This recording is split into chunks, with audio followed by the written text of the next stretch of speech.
আল্লাহ চাইলে কিন্তু সব কিছুই পরিবর্তন করে দিতে পারে। কয়েকদিন আগেও এই নদীতে কিন্তু এক ফোঁটাও পানি ছিল না, একদম শুকায় গিয়েছিল। তো এখন কিন্তু মাশাআল্লাহ পানিতে ভরে গেছে, দেখতেও কিন্তু অনেক সুন্দর লাগছে। পানির জন্য মানুষ কয়েকদিন কতই না কষ্ট করেছে। তো হ্যালো গাইস, আসসালামু আলাইকুম। তো আমাদের আয়শা বুড়ির একটা খরগোশ কিনে দিয়েছিলাম, তো আজকে যাচ্ছি আয়শার জন্য আর একটা খরগোশ কিনতে, কারণ আমরা নিয়েছি ছেলে খরগোশ, এখন আর একটা মেয়ে খরগোশ নেব, যাতে আয়শার খরগোশ বাচ্চা তুলতে পারে।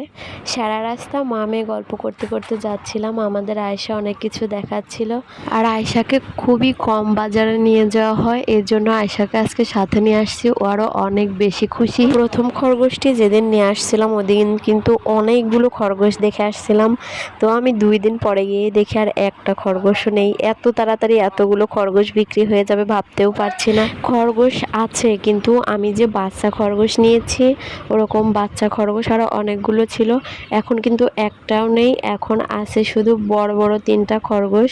আমি তো বড়গুলো নেব না, কারণ বড়গুলো পোষ মানে না। ছোট জিনিস নিলে ও আস্তে আস্তে আমাদের ওইখানে থাকতে থাকতে পোষ মেনে যাবে, এই কারণেই আমি ছোটটাই চাচ্ছি। তো ছোটগুলো উনি নিয়ে আসে দিতে চাচ্ছে। তো খরগোশ যেহেতু পেলাম না, তো বাসায় ফিরে যাচ্ছি।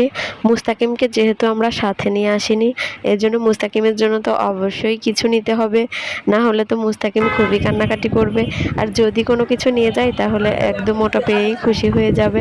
তো এই জন্য মুস্তাকিমের জন্য আমি স্পেশাল একটা জিনিস নিয়েছি, যেটা পেলে আমাদের মুস্তাকিম অনেক বেশি খুশি হবে।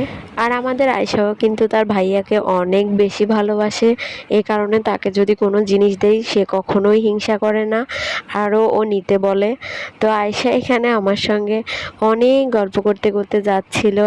আমার এই সোনাটার সাথে কোথাও গেলে যে এত পরিমাণ গল্প করে, আর আমার এইটুকু মেয়ের যে এত বুদ্ধি, ও যে কি পরিমাণ বুদ্ধির কথা বলে, মানে আমি নিজেই শুনে অবাক হয়ে যাই। তো এখন দেখাচ্ছি আমাদের মুস্তাকিমের জন্য কি নিয়ে আসলাম। তো মুস্তাকিম ওখানে বসেছিল, তারপরে ওর হাতে ব্যাগটা দিলাম।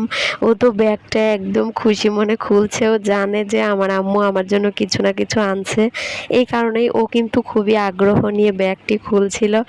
আর খোলার পরে যে ও কী খুশি হয় সেটা দেখাচ্ছি। এখানে এই যে ছোট্ট একটা হেলিকপ্টার ছিল, আর ওর জন্য 2টা মামা বিস্কুট ছিল। এখন আসল ম্যাজিকটা কিন্তু ও এখনও দেখতে পায়নি, দেখার আগেই আয়শা নিয়ে নিয়েছে। মুস্তাকিম এখন পর্যন্ত ওর জন্য যে বন্দুকটা নিয়ে আসছি এখনও দেখেনি। আয়শাকে মামা বিস্কুট দিতে গিয়ে বন্দুকটার দিকে চোখ পড়ে। এখন তো আয়শার অবস্থা খারাপ, কারণ আয়শার থেকে এখন নিয়ে নেবে ও। আয়শা বলছিল আমি একটু দেখেই দিয়ে দিচ্ছি, কিন্তু বেচারা কিছুতেই বুঝতেছে না যে ওর আপু ওকে দেবে। দেখি তোমার বন্দুক।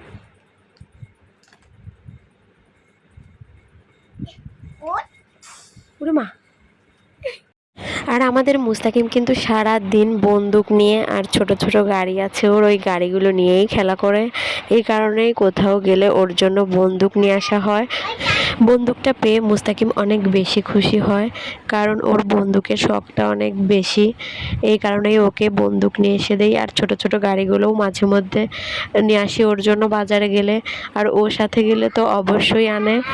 আবারও সুন্দর একটি ভিডিও নিয়ে দেখা হবে। আজকের মতো এই ভিডিওটি এই পর্যন্তই শেষ করছি।